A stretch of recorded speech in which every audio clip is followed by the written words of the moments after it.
What do you want from us?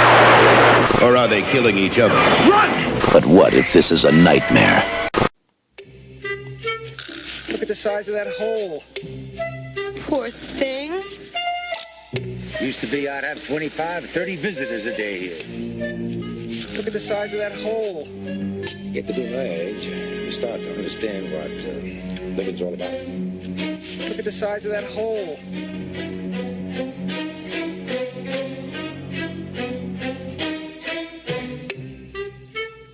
Mr. Slauson, can we go with you? It's best you ladies stay put right here. The party's over. Oh, you are so pretty. It's a shame you have to die.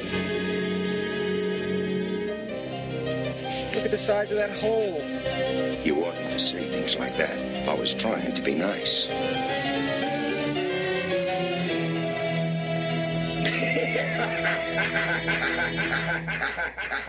Hi, this is Russell Todd from Chopping Mall, He Knows You're Alone, and Friday the 13th Part 2, and you're listening to The Hysteria Continues. And indeed you are. Welcome back to The Hysteria Continues, and this time we're off to look for some big holes, aren't we, Erik? I bet that's something that's been said to you a few times on a Friday night down the bear pit. I don't know what you mean. On a Friday night, I'd be sitting in doing my knitting and reading my Bible. Yeah. Yeah, if you believe that, you believe anything. But yes, we are back, and we're another listener pick. And who's the listener pick by? From? Erik? Oh, Tristan Comer. Comer, yes. So thank you, Tristan. And it's Tourist Trap, 1979's Tourist Trap, which is going to be a fun one to talk about, I think. So. Thank you, That's Alan my Jones. impression of the mannequins in Tourist Trap. You've got a very clear voice. Were you a choir boy when you were younger? I actually was. Were you? Yes. I can imagine that. Yes. Yeah. Then what happened, Erik? Well, it all went horribly wrong. I discovered that rock and roll. You know, like the bands like the Kajagoogoo and the Culture Club. Are they rock and roll? They are total rock and roll. Okay. Well, yes, we'll leave The that Bucks one there. Fizz. The Bucks Fizz. They were another one that led me down the wrong path, yeah. Yeah. It's not exactly Slayer, is it? Or anything, or the Dead Kennedys. It's a fine line. Yeah, okay. Well, thank you, Erik. But apart from that, you're okay. Yeah. Apart from your Bucks Fizz affliction. Hey. Joseph, how are you doing? Oh, I've been better, but I'm here, ever the consummate professional. Yes. Well, thank you. Thank you. Even if I overslept a little bit. Yes. Yeah. Well, yes. Well, we're glad to have you with us. Even and I say, Joseph, you're sounding even more manly than usual. So. Oh, I have a major congestion going on here, but I'll be okay. Okay. Well, pushing up the heterosexual quota by 5 points, I think. But on the other side of the coin, Nathan, how are you doing? I've never been better. Really? Well, that's good. Even though it's only about 6:30 in the morning. Yeah, but you know what? Do you know why he never feels better? Why? Do you recall last week's episode or 2 weeks ago? Yes, the self-medication. We found out the reason why Nathan is so happy at 6 o'clock in the morning. Oh, it helps me. Yes, but you don't. It's funny. You can tell because you sound clearer this time. Last time you did, it was like Mr. Stubbins. You were talking, talk about Mr. Stubbins all the way through the episode. Oh, we're just out right now. But okay. Well, we're going to come on to Tourist Trap a little bit later, and because we are recording things a little bit out of whack. This is going out 2 weeks after we recorded it because we just put out our Deadly Friend episode today, which we recorded 2 weeks ago. So it's all a bit thingy, but we're hoping to have content for you right up until Christmas. But we're also going to tell you about our very special Christmas choice at the end of the show. But before we get on to that, should we talk about what we've watched recently? Joseph, do you want to talk a little bit? Yeah, yeah. I mean, I've just been watching. Well, actually, I've watched a lot this week. Of course, I've been watching Ash vs. Evil Dead. I haven't seen the most recent episode because of my sickness. I've been kind of stymied. Still enjoying that. I'm sure Eric's probably seen it by now. I have, yes. I was telling Nathan that it's particularly pertinent to him. This episode. Okay, don't spoil the latest one. I'm going to watch that later today. I am excited to see that. Let's see what else. I watched a movie called Circle. It's basically 50 people wake up in this room. It looks like a weird, maybe a spaceship. I don't know, like an alien spaceship maybe. They're standing on top of these little red circles, and there's the device in the room. Like every few minutes, it just randomly picks someone and kills them, and basically they have to figure out why they're there. It's another one of those a certain amount of people trapped in a small room type films. It reminded me a little bit of Cube or something like that. Pretty good, actually. It's kind of interesting how they can take 50 people and, it doesn't feel like there's too many characters. You actually get to know almost everyone. Decent acting. The last person standing is not who you'd expect it to be. Just overall, it was a blind Netflix watch. I would recommend it if you like those X number of people trapped in a room scenarios. Anyone else seen it? No, but it sounds like Eric's usual Friday night, doesn't it? 50 people trapped in a room. Yeah. That's right, Eric. I told you I'm reading my Bible and doing my knitting. Yeah, but you've still got those 50 bears trapped in the room around the back, haven't you? Well, that's the best place for them. Yeah, exactly. So, but no, I've not seen that. I've not even heard of that, actually. Yeah, it's decent. I mean, it's one set. I mean, people standing in one, basically standing still for 90 minutes, but it actually manages to keep you interested and entertained. So I definitely recommend that. Let's see what else. Another blind Netflix watch was Come Back to Me from a few years ago. I'd never heard of it. Basically, this man and woman, they move into this house, and hang on a second. Let me check my notes because I'm still half asleep. I had notes on this. Okay. Sorry. That's what being sick does to you. It's all right. We understand. We've all been there. What did I say about this one? You're usually in this state every Saturday and Sunday morning, Justin, aren't you? What with your hangovers and all that? Well, actually, I did have... Well, no, anyway, I won't go into that. Yeah, you did have a hangover this morning. Yeah, I knew it. Okay, basically, this movie is about this man and this woman. She wants to have a baby, and the guy he's kind of on the fence about it, but he won't say why. But we later learn that he's sterile. But anyway, she ends up getting pregnant, and then he accuses her of cheating on him because he's sterile, so he obviously couldn't have gotten her pregnant. And meanwhile, this kind, I guess you call him a weirdo, moves across the street from them, and then every night she keeps like blacking out, and then waking up and not remembering what's happening. And that's really all I can say about it, without spoiling it too much. It kind of feels like a Lifetime movie in spurts, and there's like a pretty ludicrous twist at the halfway point that basically explains why all this weird stuff's happening. And so, at this point, I wasn't with it, but I kept watching it anyway, because I'm kind of glad I did, because it has one of the best, I did not see that coming endings I've seen, in pretty much any movie. If you can get past kind of the melodramatic acting and kind of the slow half pace, you're really rewarded with a really clever kind of a gut punch ending that I liked a lot. So I guess it's kind of a recommendation. I'm on the fence with it, but I guess I'm leaning more towards a thumbs up than a thumbs down. Cool. Okay. Well, that sounds good. It also again sounds like one of Eric's nights out of spurts and people waking up not knowing what happened the night before. Sounds more like your parties. You've not been to any of my parties, Erik. No, I'm not going to because I don't dress up as a woman. Are you sure? Apparently, I wouldn't be welcomed. I am sure. Erik, I dressed up once or twice as a woman for New Year's Eve. It's hardly a lifestyle. And New Year's Eve is like one of those holidays where you dress up. Exactly. No, it's not. I've never dressed up. I was being sarcastic. Yeah, see, Justin. I can do what I want. I can live my life how I want.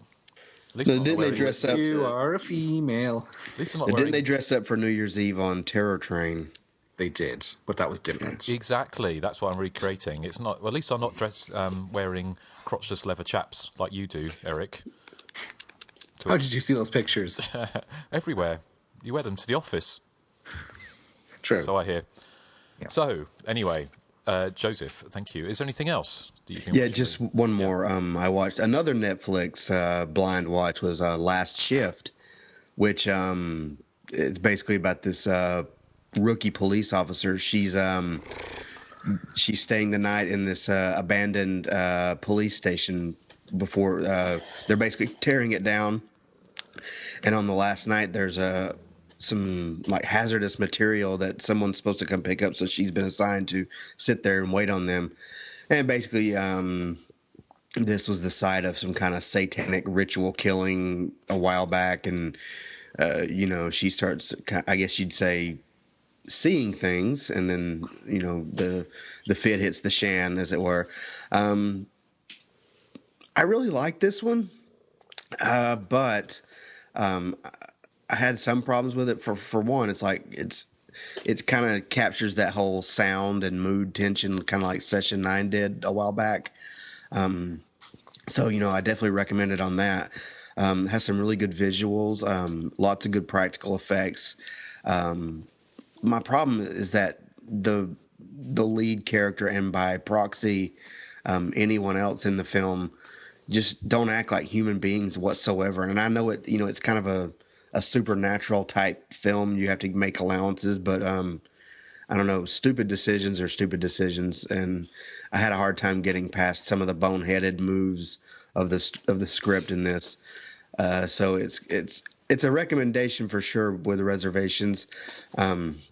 See it for the really good effects, the really good sound design, and the kind of the mood of the like Session 9-esque mood. But otherwise, be prepared to yell at the screen like, "Why are you doing this? Why are you doing this?"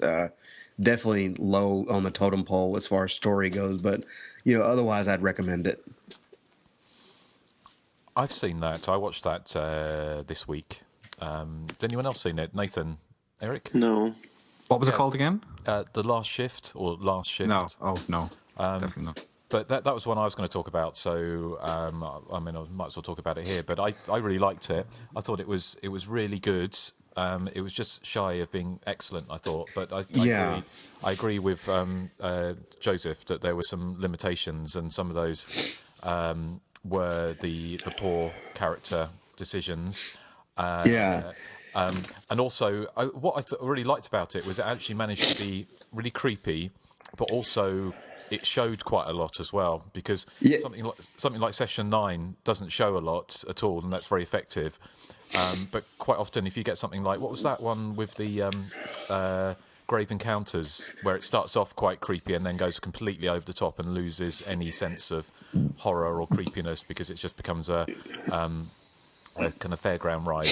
That's what this does, but at the same time, it doesn't really hit that over-the-top mark because the visuals are really good. Exactly. And the sound design's really good. I just had a problem with why did the character make X choice instead of Y choice, and why are you just standing there? You're a police officer, et cetera, et cetera. But other than that, it's actually really effective. Yeah, no, exactly. That was the point I was going to make. It was that it stops going shy just of that kind of going into silliness.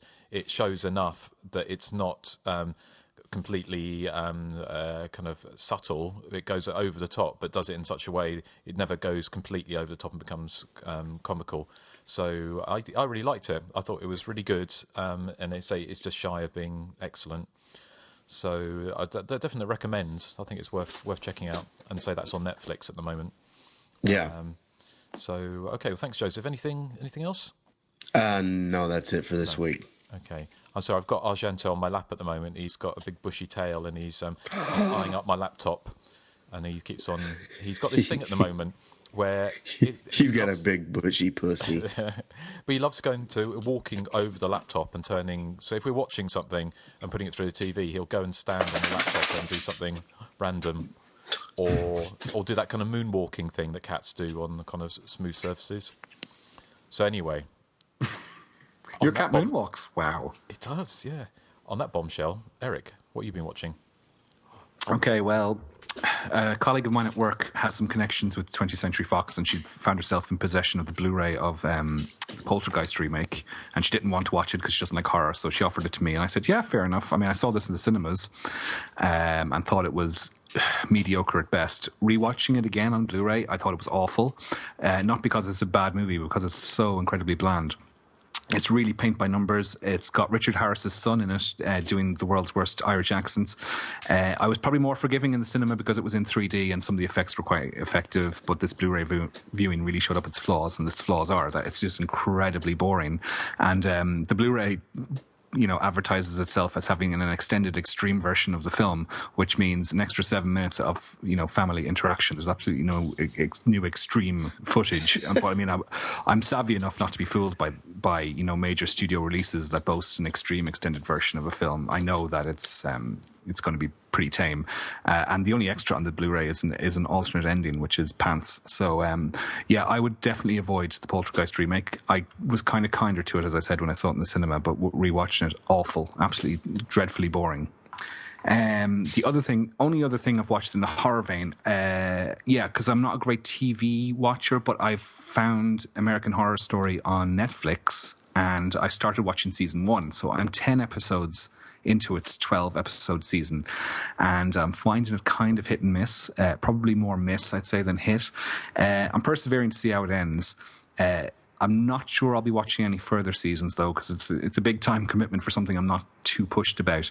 The problem with this season is that there's no characters that have both feet firmly in reality. There's no one to relate to in it, really. I mean, people don't seem to react realistically to this ghostly mayhem that's going on around them, and it makes me think that the resolution of the plot is going in one direction only, which it would be a first for me to guess the ending of a TV series like this, but I think I have, possibly, but I'll wait and see. I'll watch the final 2 episodes later today.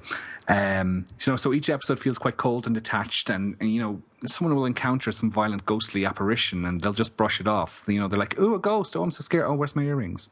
That type of thing. And it just gets a bit boring after a while. If you're going to do that for 7 or 8 hours of a TV series, it just, I don't know. I just found it a bit tedious. But I will, as I said, I'm persevering to the end of the season. I mean, I'm intrigued. It must be doing something right because I'm intrigued to see how they wrap it up. But as I said, I don't know if I'll persevere with another season of it because apparently this first one was supposed to be the best of the lot, and it's not doing a huge amount for me.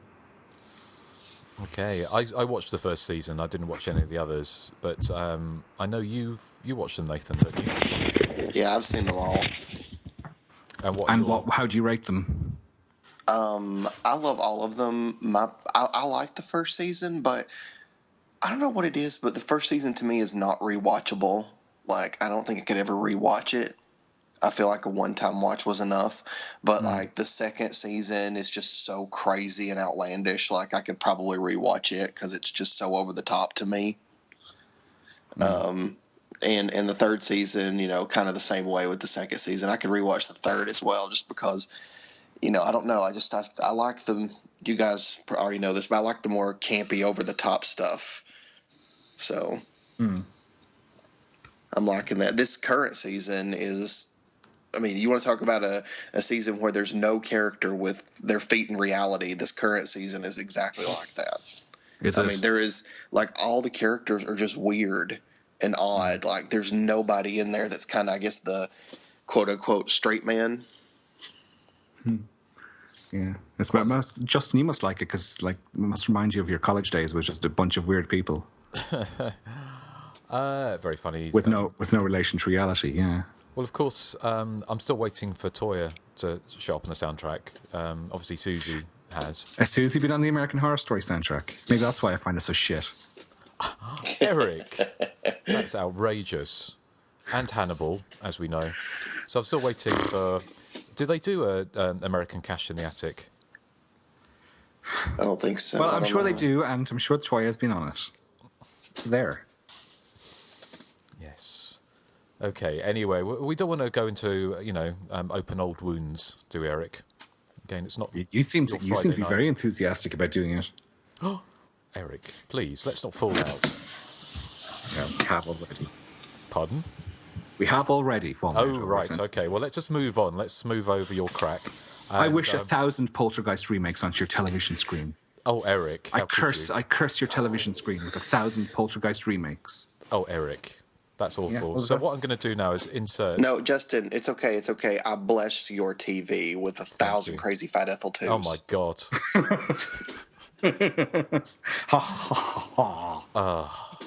That's a blessing. It's a blessing and a curse all rolled into one. So... I think after 112 episodes, I finally know who Erik reminds me of. Who? You remind George me of Erik. You're the Erik Cartman of the podcast. Hey, that's not nice. What, from South Park? Yes, because you bully people and then you play the innocent game. I think we all know that is true. It's so not true. It so is true. Yes. Oh, Erik. Oh, Erik. So unfair. What's Nathan been watching recently? Yes, Nathan. What? Have you been watching Me? recently? What? What have you watched recently, Nathan? Oh, what have I watched recently? Oh, okay. I watched The Lumberjack Man, and it's a thrilling, scary film. No, he wasn't nice. It's a thrilling, scary film about a killer. Oh, it's a film. I thought you were just looking at tree. your window. Sorry. Oh, and then you wouldn't like this killer, Erik, because he's the lumberjack man, but he looks like a tree. He don't look like a human. He's like a tree killer. Oh, it sounds like Trolls. And he goes after all these kids at this Christian Bible camp. So he starts killing them, hacking them up, and I think like this movie, it's one of those movies when you watch it, you could kind of tell that everybody working on it had like a great time, and it's kind of watchable for that. But then I can't fully recommend it because in another way, it's just, I don't know. It feels like it's just so slapped together. Like it feels like a lot of random scenes and then a killing. And then a bunch of randomness and then a killing, which should be something that I would love. But for some reason, this one didn't quite. Yeah, this one just didn't quite click with me like it should have. But I mean, it's still decent. I would probably give it like a 3 out of 5. I mean, it's slightly above average for me, but not more than that. I'm just looking at it on IMDb, Nathan. It says it's 105 minutes. Is that right? That was another problem, is that it's too long. Yeah. This should not have been Michael more than Madsen. 80 minutes. Starring. Yeah, he's in it for all of he's not in it as much as you would expect from a starring role. When was it made? It's This recent. year. This year. It's credited as 2015, yeah. Okay.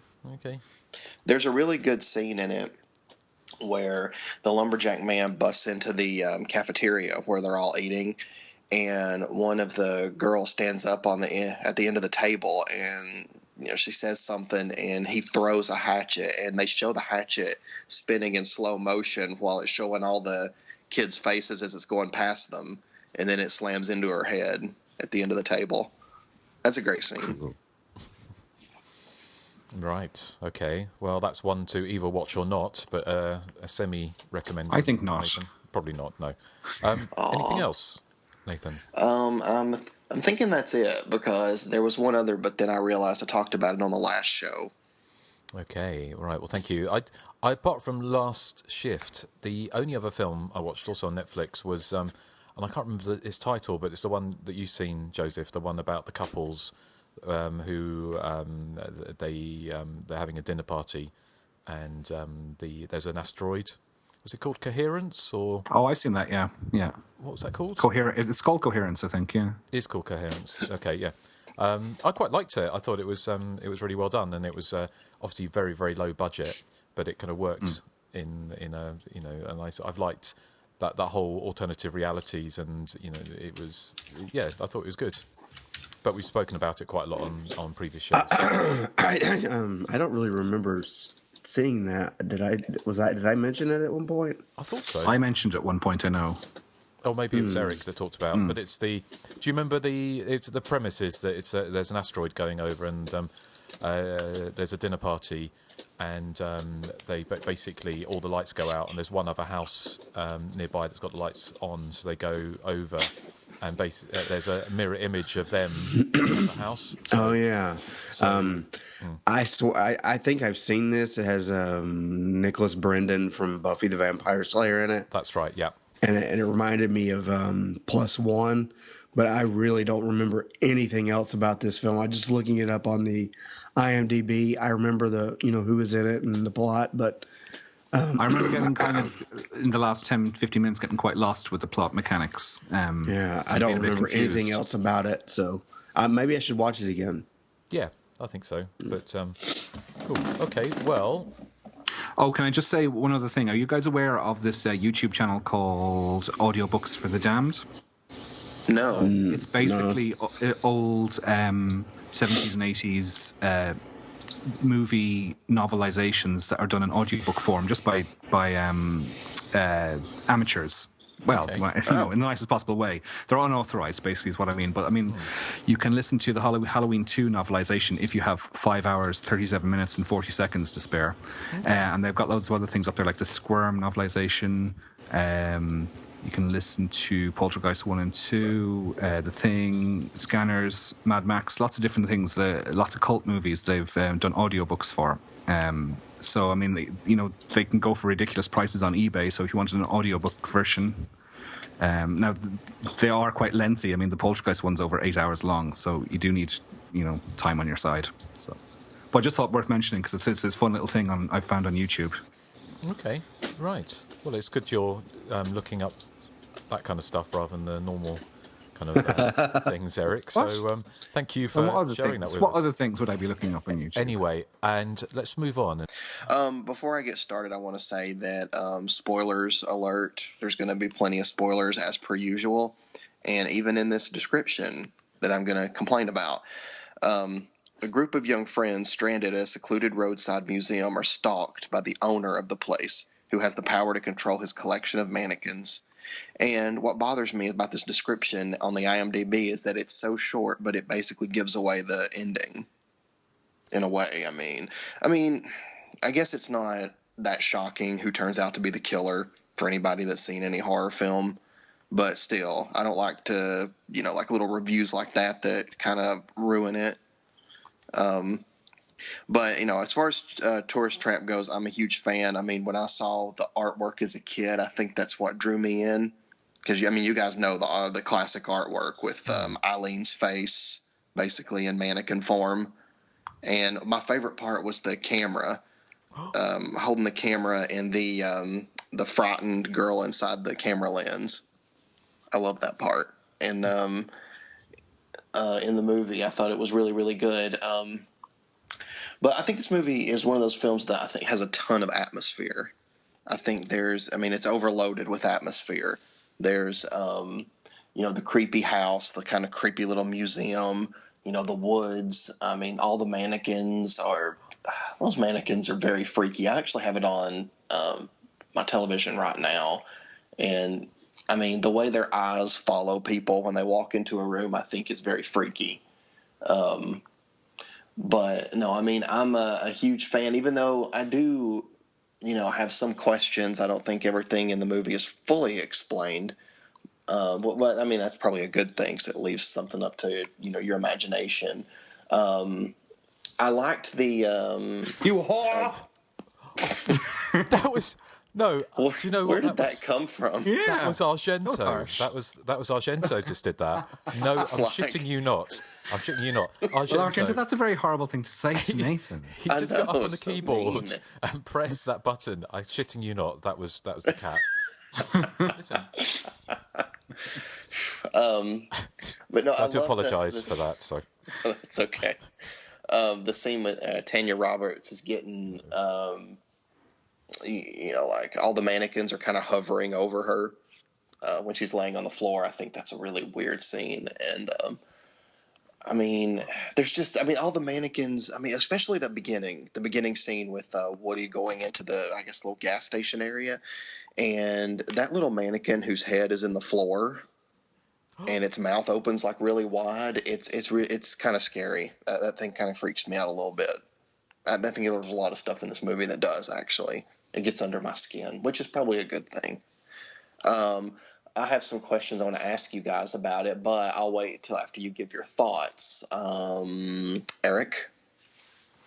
Okay, well, I think I'm going to be the sole person on this podcast who doesn't love this film 100%. I do like it, but from my perspective, it throws up the same issues that I have with the Texas Chainsaw Massacre. And, I think Tourist Trap opens really, really well, and I'm fully on board with it for about the first 45 minutes or so. But then it once the killer is revealed and he starts engaging with his victims, it removes any eeriness or tension from the film for me.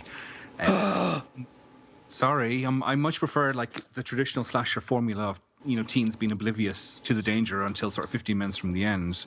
And I like the killer to be silent and mysterious and enigmatic. And when he's masked in Tourist Trap, he is all those things and he's quite eerie. But as soon as he's unmasked, I kind of lose interest. I have the same issue with something like Toolbox Murders, which I think has a good opening 20 minutes and then falls into sort of a tedious madman type plot.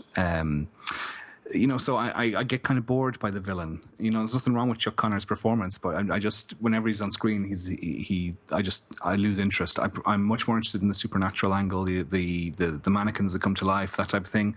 And early on, especially in that sequence you were mentioning where Woody goes to the gas station at the start, it reminded me very much of Superstition. And mannequins are just inherently eerie anyway, and they've been used to great effect in many a horror film, and they are indeed in the same way here. And indeed, they can be used for comedies as well, starring Kim Cattrall and Andrew McCarthy, if you like. The score by Pino Donaggio was used. The score by or William Ragsdale and Christy Swanson. Oh, in Mannequin 2 on the Move. Yeah. The score by Pino Donaggio, I think, is quite hit and miss. You use whoever compiled the intro. I think it was you, Joseph. He used that riff that plays. I think it plays in the opening credits, and it reminds me of the music used for the comedy Cops in Halloween 5, and that's not a compliment. I think it's completely inappropriate music at times.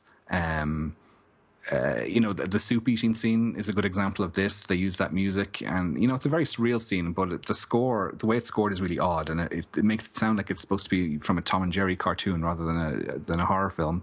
I do think it picks up though in the last 10 minutes. Can I do a spoiler here? Yes. I know you're going to discuss this later, I know, Nathan, but when it's revealed that Jerry has been made into a mannequin or whatever the meaning of the scene is, I think that's really effective. And in the final shot of Molly driving in the Jeep filled with her mannequinized friends in the passenger seats, I thought was really inspired. So it's really only that middle half hour of the film where I kind of tend to zone out, and it sort of plateaus off, and I begin to sort of lose interest. But I can see why people rate it so highly, because it does have a really good opening and a really good sort of conclusion to the film. So I'm not a total naysayer. I do like the film, but it's flawed in my opinion. Fair enough. Justin?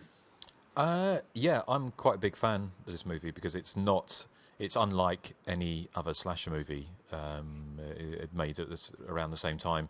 It's kooky, I guess is kind of a good way to describe it, and creepy. Mannequins are always quite creepy, but with this, it's kind of this film has a genuinely nightmarish feel, which is missing from a lot of early 80s slashers, which are far more not workaday. I enjoy them, but I can see when Erik was talking about Superstition, I can see the kind of comparison there with that, because not many slasher films at this time were playing with supernatural elements.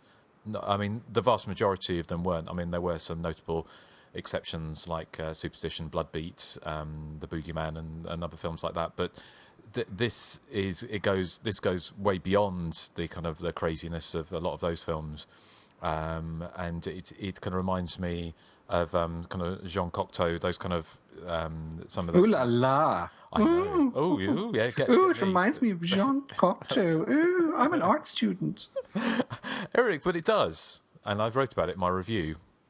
It's rally. Oh, the one where you spooky. said the mannequins were rally spooky. Yeah. What's a typo between friends?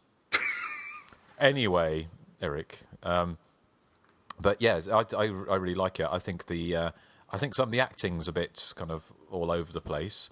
Chuck Connors is really, I think is really good as the killer. I mean, it does play with that whole mystery thing of like all the way through. You think it's either his wife or his brother, and then as spoiler alert, you find out that he killed his wife and his brother who were having an affair, which essentially drove him crazy, I kind of guess. I mean, it's a real mishmash of kind of it's almost like somebody's thrown Texas Chainsaw Massacre, Psycho, and The House of Wax and Vincent Price into a blender. And Jean Cocteau. And Jean Cocteau, of course, yes. But I really like it. I mean, that opening scene is genuinely suspenseful and it's quite scary. And there's the mannequins; they are really, really creepy. I mean, where it kind of falls down a bit is that obviously they didn't have enough budget to maybe kind of be successful in some of their aims, because there's some kind of relatively laughable scenes where they go, my goodness, look how realistic they are. And it's just shop dummies that you would see in any sort of 70s kind of clothing store. And then they go to touch the shop dummy and say, my God, it feels like flesh. Even though it's just a shop dummy. And so things like that, I think if they'd had a little bit more budget, they could have improved on those things a bit. Having said that, it's amazing what they do on that very low budget. I also love the last shot of the final girl driving away in the van with all the dummies of her dead friends there. I thought that was really good. And Tanya Roberts, if anyone could turn me, then I think Tanya Roberts possibly could in that skimpy 70s outfits. What? Well, I think wow, what a revelation. But yeah, I like it. It's kind of like a weird nightmarish fairy tale, and I think it sort of has its own place in the slasher canon, which and I know it's got a lot of admirers, and I kind of count myself amongst them, I guess. Joseph? Actually, you'll be shocked to hear that I actually kind of side with Erik on this. Yay! I really do like this movie a lot, but like Erik was saying, it has a few little problems that it's hard for me to get past. One, I do agree with him. Once you know for certain who the killer is, although it is pretty obvious either way, it kind of loses some of its steam. I like mystery until the last 15 seconds. I don't really want to spend too much time learning about a killer. I mean, in some films it works, and I guess in a way it works here, but I don't know. It got a little too talky for me. I much prefer the stuff with the mannequins, and certainly that scene where one person's being plastered up like a mannequin. That stuff's just very harrowing and indicative of what true horror is. Some really good atmosphere here. The direction is just stellar. Great cinematography. I do have a problem, and this is kind of strange considering. I typically love Pino Donaggio. His score here is just really out of place. Like Erik said, it's so upbeat. It sounds almost goofy. A film about sinister mannequins and telekinesis, it just doesn't really fit. In some films you can contrast like a weird score with a dark visual and it works, but here I didn't think it worked too well. I was definitely hoping for more of a moodier score from Pino than what we got. It's kind of weird because this is a film I've seen several times before, and I never really picked up on these little annoyances until I watched it this week. That's not to say it's not a good movie. I mean, it really is. I mean, Chuck Connors is really good as spoiler alert, Davey, Mr. Slousen, or whoever you want to call him. I love the mask he uses when he's masked up. He's just very creepy. The power to control all these mannequins, it's just really, ethereal and out of this world.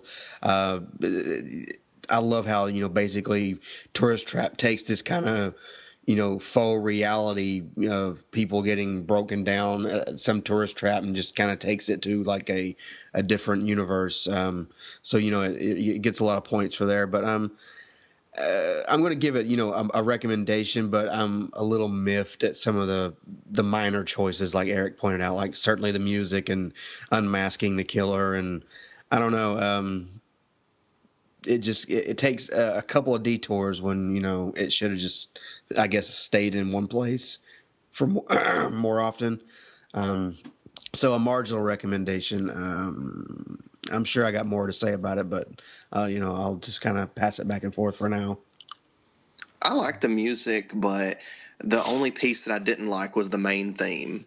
Other than that, I do like the score, but I just don't like that main theme. That almost, it sounds like, I don't know, like a toy commercial or something. Yeah. And normally that would work, and like say, I think we picked up maybe on "Don't Go in the Woods." I mean, this is kind of a weird.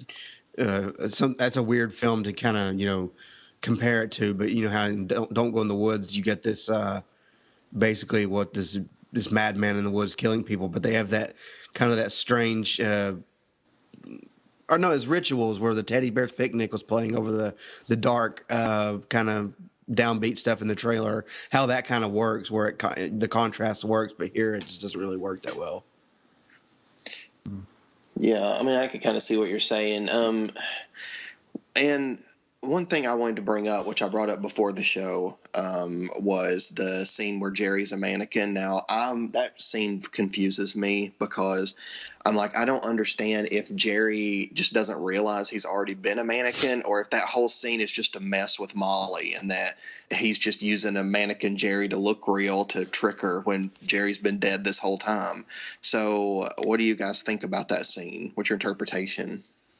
I thought he was just trying to trick, what's her name? Yeah. I always read it as Jerry was unaware he was being turned into a mannequin, and then I also thought that was creepier. So. I don't think it's. I think there's a lot of things left unanswered in the film, isn't there? Because there's the whole supernatural, the telekinesis, and all that kind of stuff going on.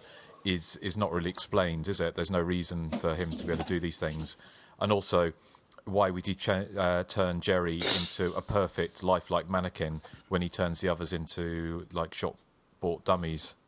Wouldn't make any sense, does it? It's almost like a nightmare. It's kind of nightmarish logic, isn't it? That whole thing, which I think is it for me. The film plays better as a kind of a nightmare.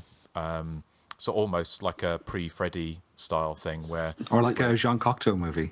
Like did anyone? Sorry. Did anyone think James Wan's Dead Silence kind of owes a lot to this film? Yeah, I think so. Very possibly. Yeah. I felt like the House of Wax remake owes a lot to Tourist Trap. Yeah, it does definitely.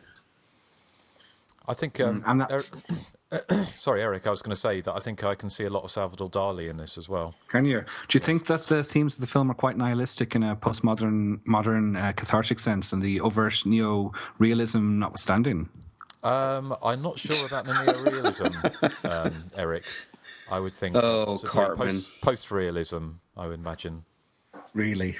I just need to get Argento. Could you come here for a second? Yeah, it's up. Here you go. You whore! So, It's amazing you can do that. Well isn't done. It? Yeah. So, okay. But no, I was thinking the scene where Jerry is turned into a mannequin reminded me of the similar scene in Halloween 3, Season of the Witch, where Stacey Nelkin, spoiler alert, gets turned into a robot at some stage during the proceedings. Now, I don't know if it was influenced at all by Tourist Trap, but they are quite similar scenes. I mean, Tourist Trap, and we will get onto backgrounds in a minute, but it wasn't a very successful film, was it, apparently? It didn't get seen very much on its first release, and it kind of found an audience later on video. Yeah, and apparently the executive producer hated the score for the film. Yeah. And it was compared to, I guess, because Halloween was released at the same time. So I wonder, like, what Tourist Trap would be like with the score to Halloween. More effective, I'd say. Because I was just watching the scene where Molly was walking down the steps to go into the house, and I was like, what if that? I was like picturing the Halloween music to that scene, and I was like, I think that would fit. I think the trouble is, it's with Halloween, it's got like the supernatural potentially. Well, the whole thing is the Halloween and Sam Hain and all that kind of thing going on, but it's much more subtle, isn't it? Whereas this kind of lurches from horror to kind of almost parody to dark comedy to it's all over the place tonally, isn't it? Well, and I think that's that kind of goes along with what you said about the feel of this movie. It's almost like watching somebody's nightmare because it's just all over the place, as far as tone goes.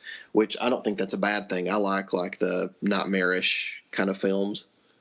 Yeah, no, absolutely. I mean, that's why I think it's part of the charm. I think if it had just been a run of the mill, kids turn up at abandoned gas station and get chased down by a killer in a mask, it would have been great. But it would have been, because it wouldn't have been Tourist Trap. Because it reminded me in places of it was in the setup of The Unseen, which is a much less entertaining film. Yeah. Because there is no weirdness or supernatural element or wackiness going on. It's a bit run of the mill. Whereas Tourist Trap has a lot going on. I mean, I have my criticisms of it, but the opening 45 minutes I do think is very strong. Yeah. And I like the noise that the mannequins make. Yeah. Yes. Like little angels. It's just a shame. It's a shame Woody didn't stick around a little bit longer. That's all I'm saying. I actually kind of agree with you, to be honest. Yes. He was a bit easier on the eye than the other guy. Not the other guy was bad. I just want to know who. I want to know who came up with a bright idea of naming a character Woody in a film about mannequins. But he's quite a good actor. The first of the 5 friends to turn into one. Yeah. It was a very hot. Another horror movie comes along with absolutely no eye candy in it. Well, that's debatable. Eric. Eric, you don't like Chuck Connors? No. He's very masculine, very. I don't care. He's not attractive.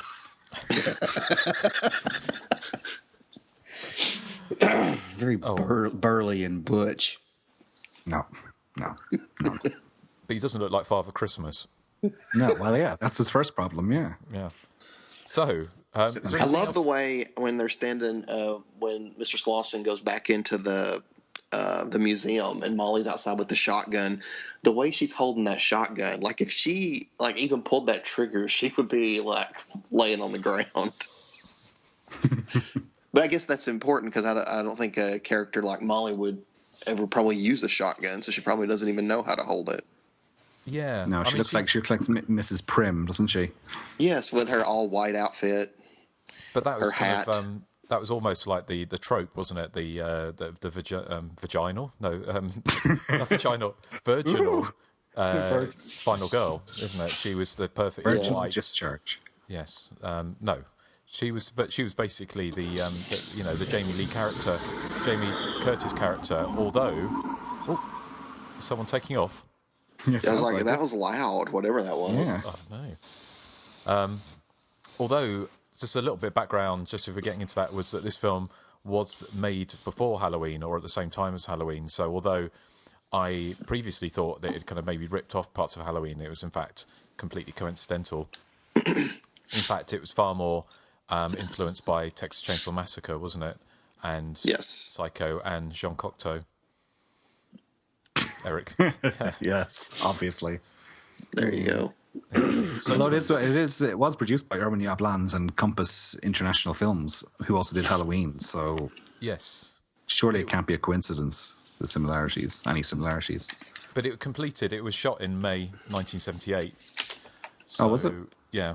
Well, wasn't Halloween started filming in March of '78, didn't it? Yes, but it'd be a bit of a stretch, wouldn't it? That he was Dave Schmoller would have seen a rough cut of Halloween.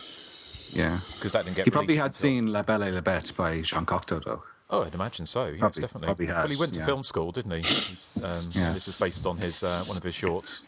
Have you ever had a film made based on one of your shorts, Eric?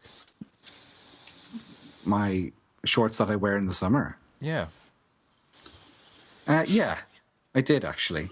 Okay, well, we'll have to watch that at some point. But yeah, it's won some Oscars. But it did. Do we want to talk a bit about background? No, I have a little bit. I've got a lot.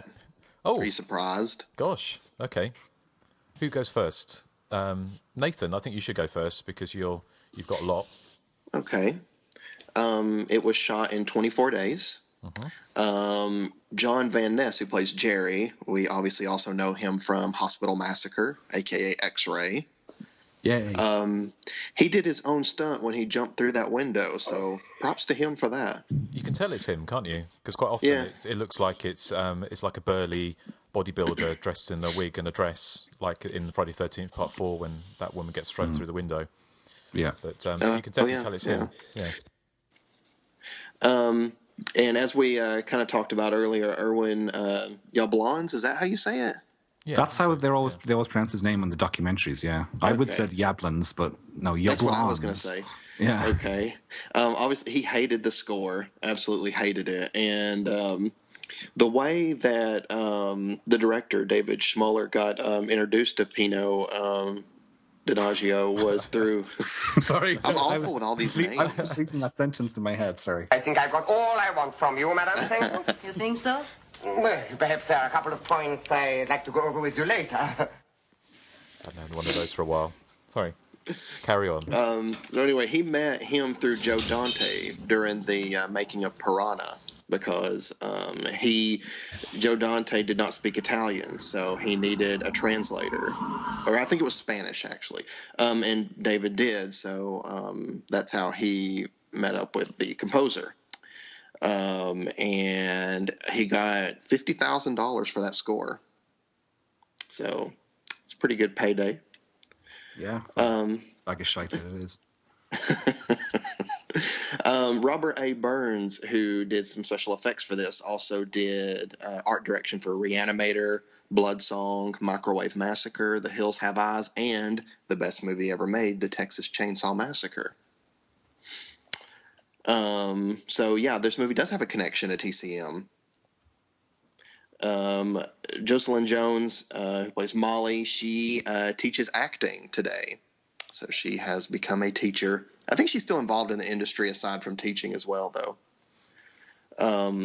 The plaster used in the death scene was actually dough, which it does look like dough to me because It looks like I'm something very else to me. Really. Eric. What does it look like? Eric, are you all right? I think Eric's turned into a mannequin. I think It he's looks having like a breakdown. something bold. Pardon? Something Eric. old. I don't get it. Something naughty. Eric has turned into a mannequin. A laughing no. The producer, Charles Band, who I'm sure all you guys know who that is, he is actually the one that came up with the idea of the killer having telekinesis. And the director wasn't exactly too thrilled about that aspect. I think he didn't really want to go that route, but that's what ended up happening. And as shocking as it is, this movie is rated PG, which, I mean, I don't really see this movie with a PG rating. Do you guys? No, I find that really surprising. again now? 1, 2, 3. Yeah. Okay. And there was an interesting acting dynamic between Chuck Connors and Jocelyn Jones. She was more of a skilled, trained actress, where she would want to do all these breathing exercises. Cop on to yourself. Sorry, that was okay because my just jumped on the my keyboard dog was and paused it. Slurping water. He paused it with his paws. Yes. Sorry, Nathan. Could you just do that last bit again? I'll keep. I will, but I can only do it one more time. Okay. Yeah. He's not performing monkey, Justin. Okay. All right. Okay. Here we go. Here we go. And there was an interesting acting dynamic between Chuck Connors and Jocelyn Jones. She was more of the highly trained actress, where she would want to do a lot of breathing exercises and things like that before a scene, which he just found to be ludicrous. And he couldn't understand why she was doing it.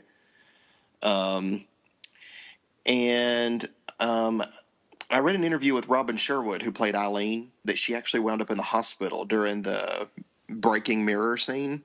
There was somebody standing on the other side of that mirror with a hammer, and they were going to smash it. And she was warned by Chuck Connors, like, when it smashes, to look away quickly. And it was probably a good thing she did, because she actually did end up having to go to the hospital because she had little bits and shards of glass, like, that she had to get removed. So, that's some guerrilla filmmaking. Absolutely. And the last thing I have is that during the swimming scene, that water was absolutely freezing. But Robin Sherwood's husband told her that it was going to be that way, and they had a bodysuit for her to wear under her clothes so she wouldn't be that cold in the water. But the other two didn't really think to do that, so she said that they were actually very, very cold. But she was comfortable. So they'll always be prepared. It'll help. Absolutely. Well, thank you. Thank you, Nathan. You're welcome. Joseph, have you got anything left after that? Not much. Stephen King praised the film in his book, Dance Macabre, especially its frightful opening scene. Like you said, in an interview at terrortrap.com, David Schmoller said that the film probably would have been more commercially successful if it had that R rating. That's what you said, Justin. It was Connor's idea to distinguish between Mr. Slauson and Plasterface, is what they called the mannequin get-up with the mask on, by having Slauson walk with a limp. The mannequin who gives the female lead something to drink is actually David Schmoller's wife, or then wife. The mannequin originally had 2 lines, but Schmoller had them edited out during post-production, and apparently she never forgave him for that. Let's see, what else? Chuck Connors was not the original choice to play Mr. Slauson. Director David Schmoller really wanted to go with Alan Dale from Neighbors. Are you sure about that? No, I'm just kidding. I just had to throw in an Alan Dale reference. Let's see, what else?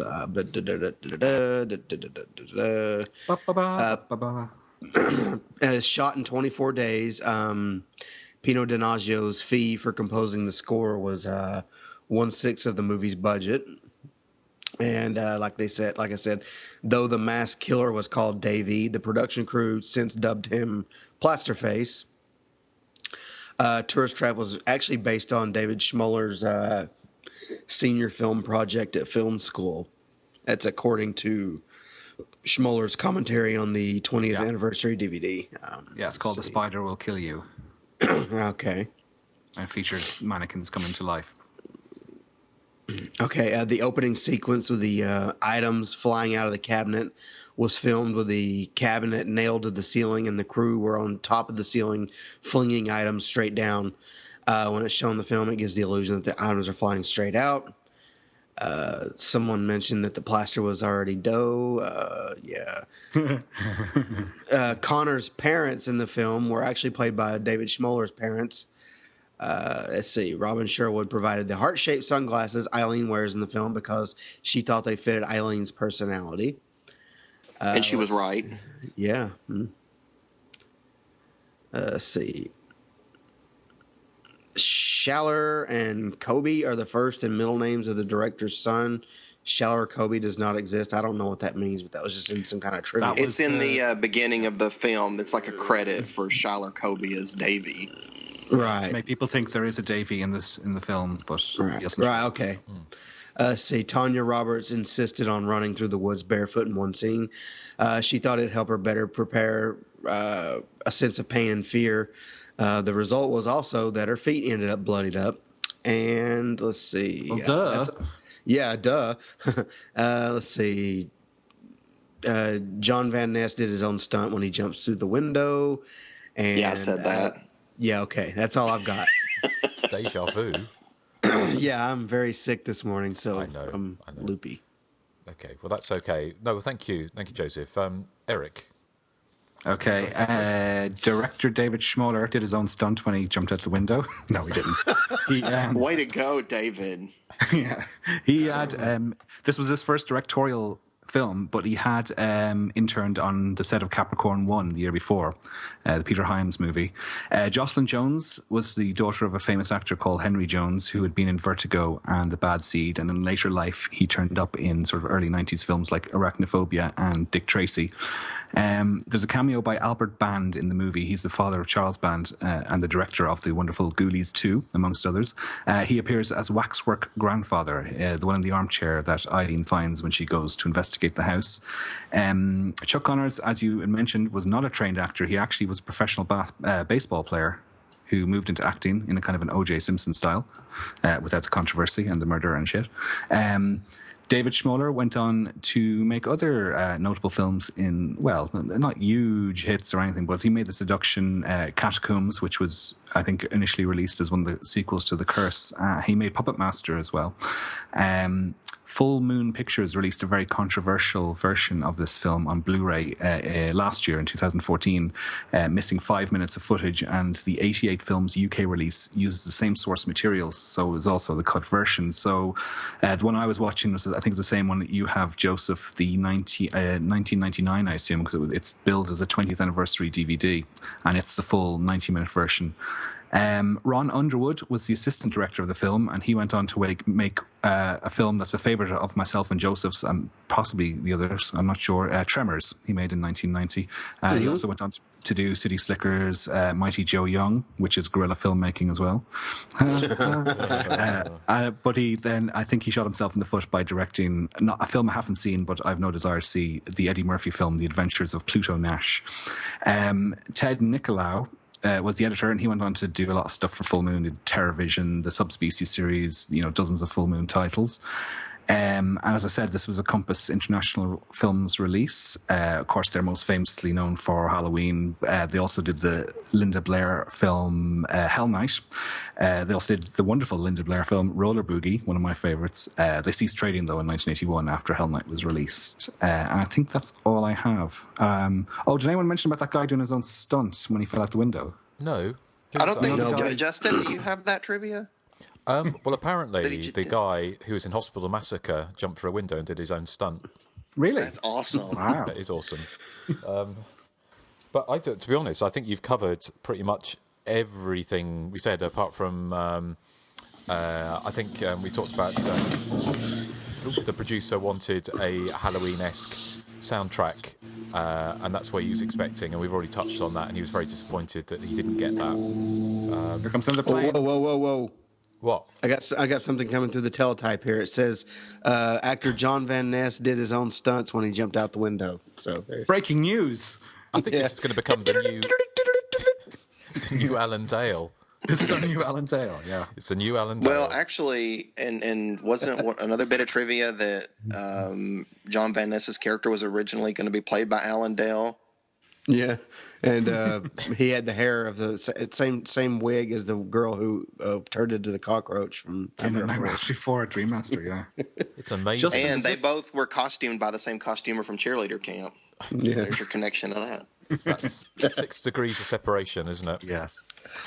Justin, can I ask you a serious question? Yes. Did this get cinema release in the UK? Do you know? I believe so. I know it was picked up for distribution because in Variety it said it was picked up for distribution by Manson International Pictures. So I presume it did get a. I've never seen a cinema poster for it. No, I couldn't find one either. So no, so I don't know. But it got picked up for distribution. It may not have got it, but it certainly would have been. It would have been. It was filmed in May 1978, so pre-Halloween. So it was contemporary of Halloween. But when it came out, pretty much, it came out in May or March or May of 1979. So really hot on the heels of the success of Halloween. Certain films like that came out hot on the heels, like Silent Scream, made quite a lot of money off the back of Halloween because there was an audience, there was a hunger for films like Halloween. But Tourist Trap, for whatever reason, just didn't resonate with audiences, and was a commercial failure, which Owen Yablans puts down to the score and the fact it was a PG-rated horror movie. So I think the only other thing that I've got, which I don't think we've mentioned, and nothing to do with Windows, but it was to do I was waiting for that. No, it was to do with the nudity, because apparently the director wanted, in the skinny dipping scene, Tanya Roberts and the other girls should have been topless, but he was too bashful to ask them to get their breasts out until he got on set, and so because the contracts didn't stipulate nudity, they all told him where to stick it. So if they had Woody got his boobs out though, because he's walking around with his open shirt in the opening scene. Well, that was rather nice, actually. That was Woody, wasn't it? Yes. I think if they had been a bit topless nudity, then the film would have got an R rating. And yes, perhaps that would have been more successful. Who knows? But the film got rediscovered over the years. Certainly, I read up on the drama about the 5 minutes missing of the footage from the Blu-ray. But also, there's certainly no love lost between the director and the producer, who they've had a long-running feud. Which, if you do any Google searching, you can find that the director and the producer certainly don't like each other very much, and they keep on doing tit for tat things and little. So even 30 plus 35, 37 years later, there's still a lot of animosity between the two. So, Joseph, do we have? What about the feedback on the? Yes, on the we have. or the Facebook page. We have a few. I just posted this the other day, so we didn't get as much as, say, the Jason episode. But let's see. Bob Hartshorn writes in and says, "At last, Slausson's lost oasis is found by the Hysteria continues. Yes, I share the love for Tourist Trap. That freaky scene near the start with the dummies in a room at the gas station sets the tone beautifully for this eerie, atmospheric, and often neglected mini classic. And that scene where John Van Ness jumps out the window is just marvelous.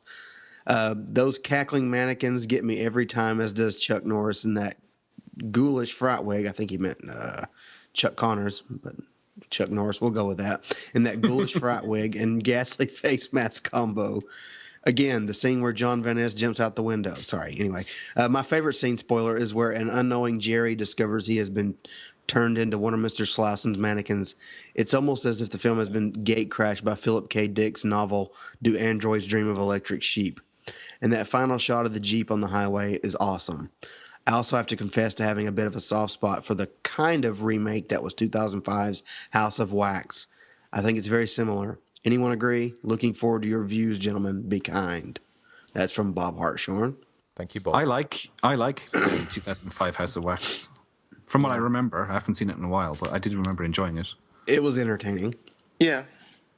So one of your friends, Justin, is it one of the Supernatural boys in it? No. Yeah, Jared Paddock. He's in it. There you go. And Paris Hilton.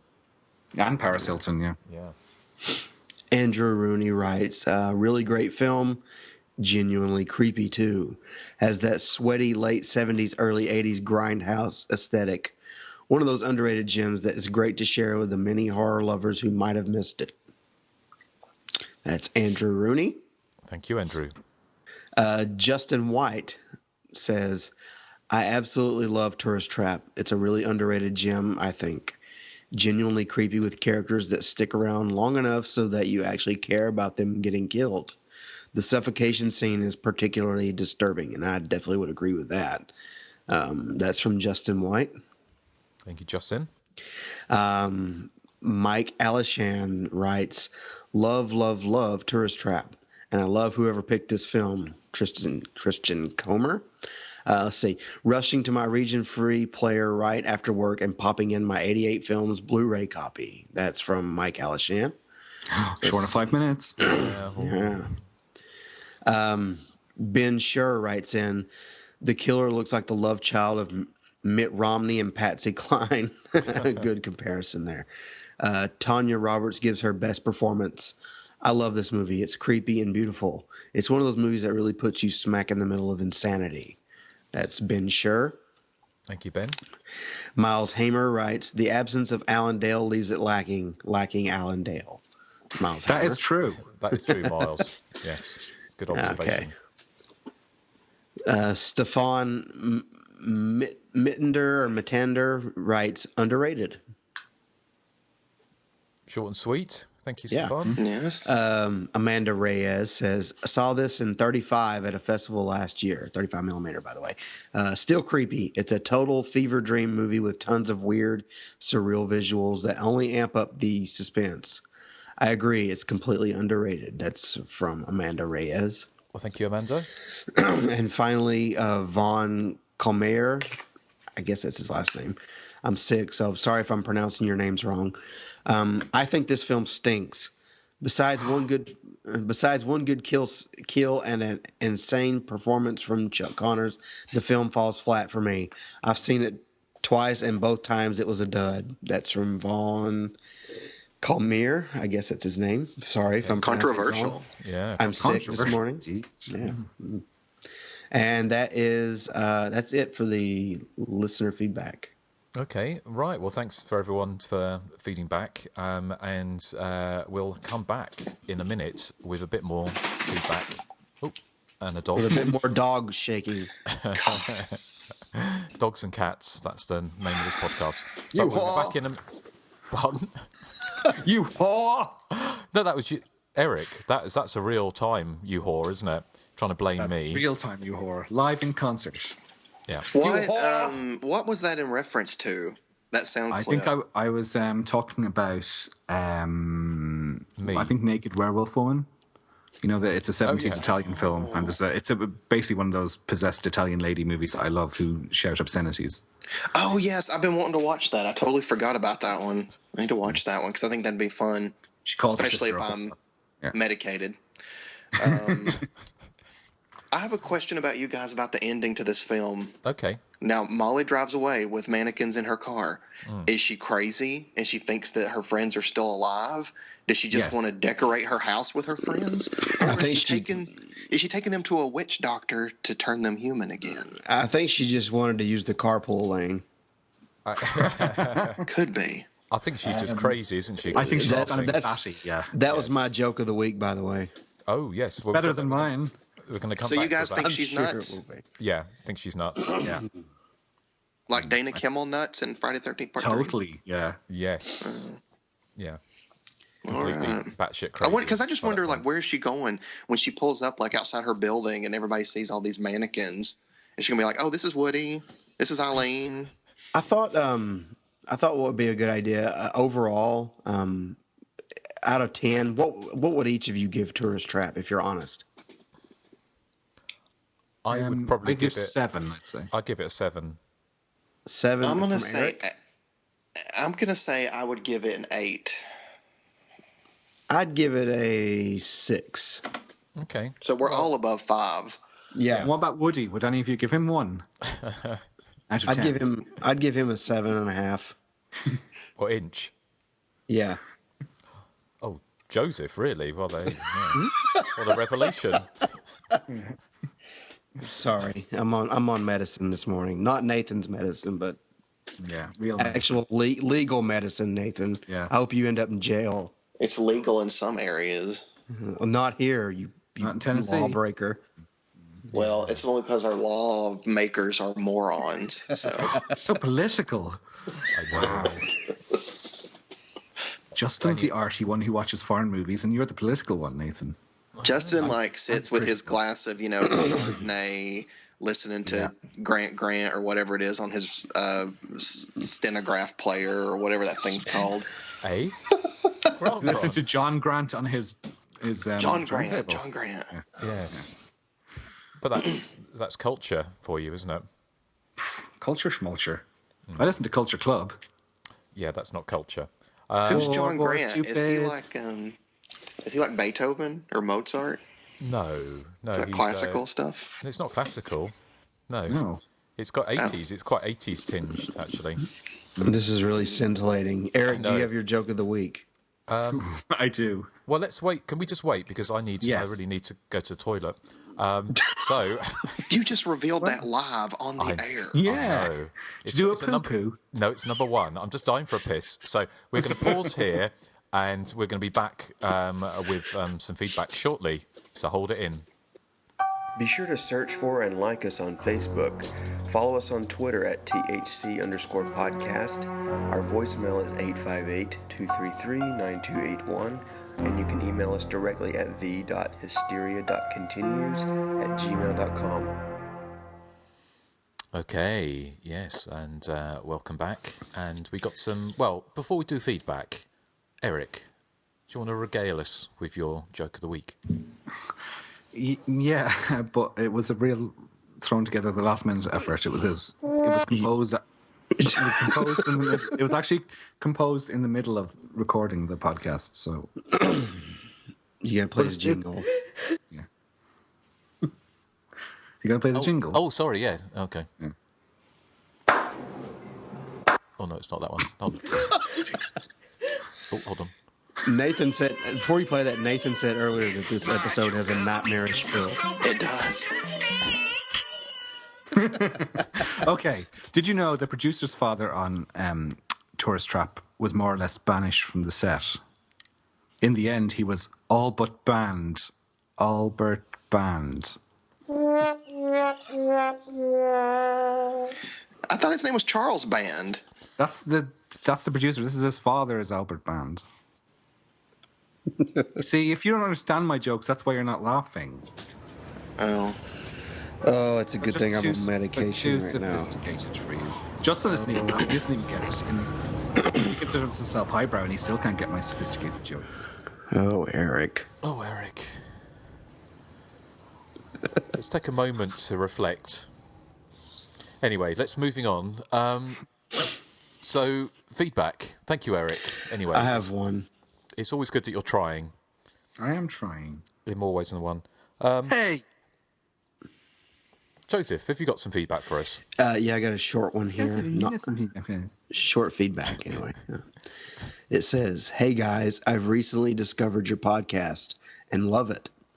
After listening to the Alien episode, it got me thinking about one of my old favorites of childhood, Without Warning from 1980. Would you guys even consider doing an episode on that?" And I think I'd speak for us all when I say, yeah, we probably would. You could say it has elements of a slasher film, couldn't you? I'd say yes. Anyway, it'd be great to hear you guys bat that one around, and I've always wanted to know more about that movie with background, etc. In any event, keep up the good work, Pat. That's from Pat. Thank you, Pat. Yes, I love Without Warning. Yeah, well, I definitely think we could fit that in, couldn't we? Yeah, well, we've covered Predator, we've covered Alien, and this is kind of a mishmash of the two. So. We covered Sightseer, so yeah, we can fit that. Yes.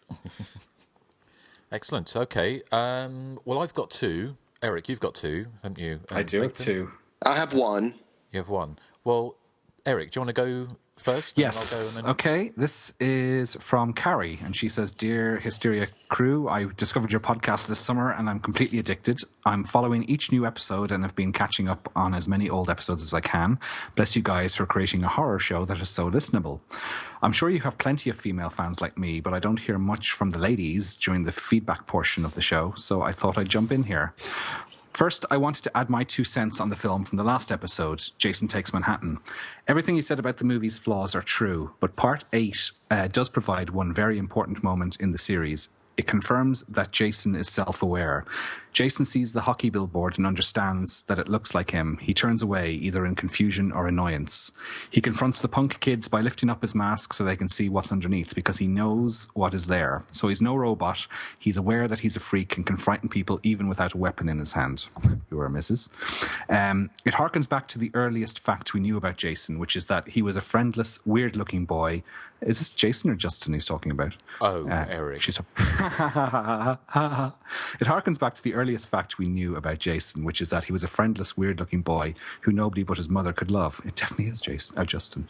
I find that a more satisfying version of Jason rather than the Terminator-like version we tended to see after Part 2.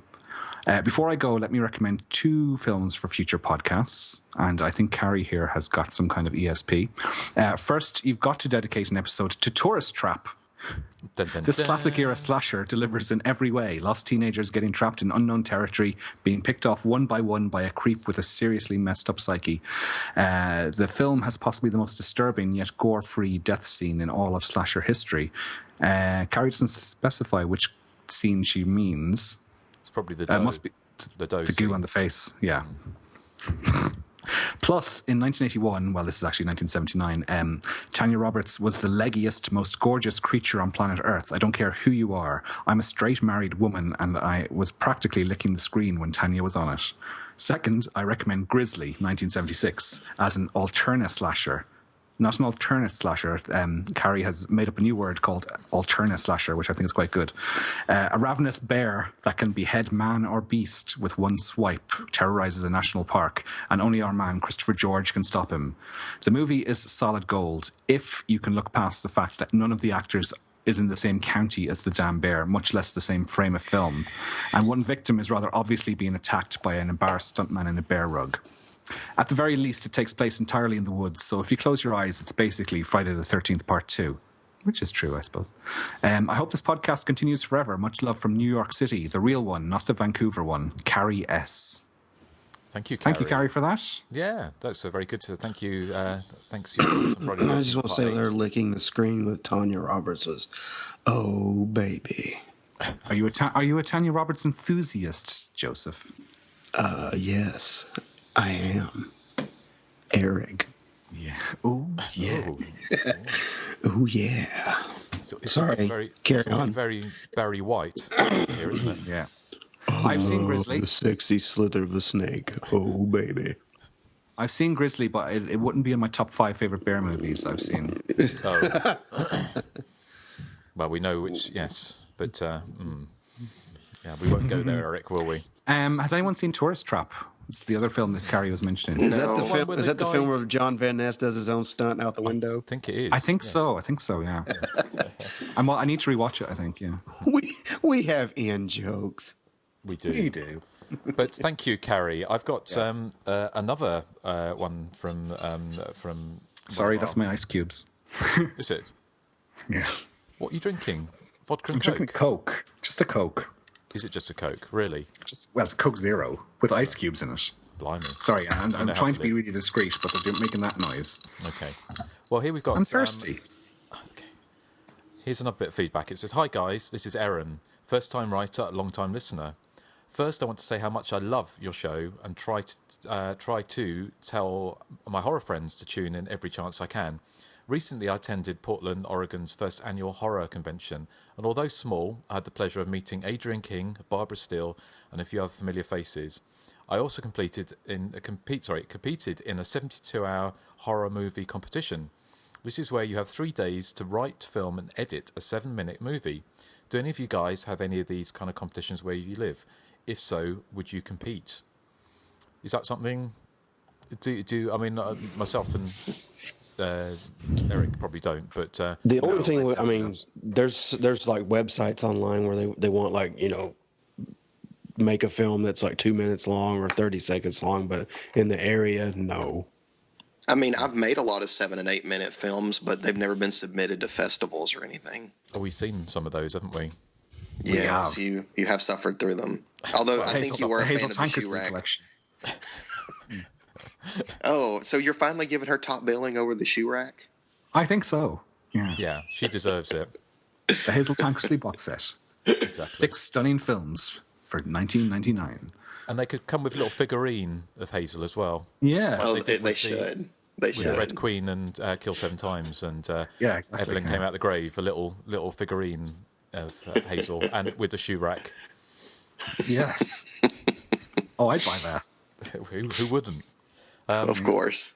Erin goes on to say, with this said, and not to be too creepy, I totally had a dream that you guys came to make a cameo in one of our films. Well, it would be a pleasure. Even though I have no clue what you look like. Thank you for all your hard work and keep it going. I've attached our most recent film, so if you don't mind sparing 7 minutes, I would love to know what you think. Your friend, Erin Lyon. I shall share that link with you so you can watch that. And she said, P.S. We made all original music and practice effects. Hope you enjoy. So thank you, Erin. We shall watch that shortly. So Nathan, do you want to read yours out? Yes, it says, hello, gents. Well, I just saw Not Trained to Terror, and then Greta, a.k.a. Death Wish Club, thank you, Meep. Eric's Inga-isms are only matched by his Greta-ishness. If possible, and if you can remember, can you point me in the direction of the episode where y'all discuss it? Cheers, Andrew Rooney. Night Train to Terror or Bloody Moon? Night Train to Terror we often discussed. We did a commentary on the Blu-ray for Vinegar Syndrome. Yeah. Bloody Moon, I don't know, it's back early episodes, which is where the Inga thing comes from. You kind of say that as if you're not part of it, Erik. Erik is affectionately referred to as Inga. Yes. I imagine Inga will be getting an airing on the next episode. Yes, We'll tell you possibly. Depends on how why Cheaterson's doing. Actually, I do have a little bit of feedback, but it's I'm paraphrasing here because I was on a podcast with Amanda Reyes, her Made for TV Mayhem podcast. Yeah. Yeah. And her co-host on there, Daniel Budnick, he mentioned Erik, and he mentioned that one of his favorite moments out of any of our shows was the quiz where we tried to convince Erik that Mrs. Voorhees' first name was Veronica, and Erik had a little meltdown over it. Well, yeah. Because he said, why does it say Pamela Voorhees in the final chapter? Well, why did it if you were good? And then I twigged that you'd all been in cahoots behind my back. Oh. Yeah. Yes. Okay. Well, very mean trick. Yeah. Well, we'll see what comes for the next show. But I've got you got another one, Erik? I do. Yeah, I have one here from Craig. He says, "Hey guys, loving the show, but I do miss the top threes, so I thought I'd suggest a countdown. I think would be interesting. The basic idea would be to have everyone choose their favorite slasher sequel for each number from 1 to 10. So, for example, Halloween, Friday the 13th Part 2, Leatherface, Bride of Chucky, etc. For franchises with less than 10 films, the remakes could stand for that sequel. So, to give an idea, everyone's favorite Rob Zombie's Halloween would count as for the 8th in the series. Actually, I think it would be the 9th, would it not? Although, in terms of slasher movies, it would be the 8th because Halloween 3 doesn't count. Sorry, this is me adding in ad-libbing. It would obviously take much longer to get through than the top threes, but maybe you could spread the countdown across 3 weeks. Keep doing what you're doing. That's Craig, who runs the website horrorjapan.com. Okay. I think our top three is pretty much dead. Yeah, because that's a shame. Well, it's just that we ended up repeating ourselves a bit, didn't we? Yeah. I quite but like there will Craig's... be fabulous quizzes coming up soon. Yes, I do like Craig's idea. So it's something we could consider for the new year, but we'll have a think about that. So, but thank you, Craig. And I've got one more here. It says, "Hey guys, I listened to your Friday 13th Part 8 episode. Joseph had a good observation that the way they get killed is something from their lives, guitar, mirror, etc. That was probably copied from the Nightmare on Elm Street movies that were doing the same thing in their sequel, starting with Part 3. Also, there was mention of Jason's teleporting, which I always thought of as Flash's fast-running superpower. Obviously, a case of bad staging and editing. Something that never gets mentioned in Part 8 discussions is the relationship between the captain and his son. One of the most heartfelt moments of any Friday movie is when the captain advises his first mate not to push his son like the captain did to his son. That moment is quickly squashed when Jason comes in and kills them both. For Erik's joke of the week, I'm seeing a pattern. The punchline is always words that sound like someone's name. Yeah, I know, but I'm running out of ideas. It's like the top threes. My prediction for his punchline for Friday 13th Part 8 was, he said, I want more cheese, get it, Voorhees, more cheese. That's from Scott Pliskin. I did do a Voorhees, or something to do with cheese joke on a previous Friday the 13th. You said Jason Voorhees. 4 cheese pizza, yeah, or something like that. 4 cheese. Yeah, but it's difficult. I'm actually thinking, because I had real difficulty with today's joke of the week. I was thinking of retiring the joke of the week. Never. Eric, that can't But I'm be done. struggling. I mean, every week it is. I mean, I agree. Every week it is. It's like the punchline is something that sounds like somebody's name associated with the film. Well, what we could do is we could all take a like a rotating joke. Joke of the week. Yeah. How about that? I'll do the next one. Okay. Oh, this could actually be interesting because if we do a rotating one and because I'm awful at this, so mine are going to be, oh God, it's going to be interesting. But also, what's going to be particularly interesting is I've got control of soundboard and the sound clips. Just saying. So. That means so obviously you're his joke. Yeah. You just tell his jokes. There's going to be crowds cheering and stuff. Yeah. I know. Or a bunch of a laugh track.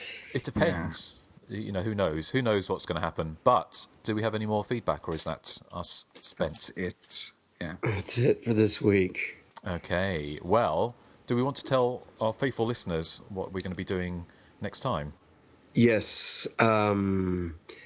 Our next episode is a famed Christmas episode. It's also a listener pick. Honestly, I don't remember who picked it. I think you might find it's John Jordan. John Jordan. Okay, thank you, Eric. I have my computer closed because I'm getting ready to go to work.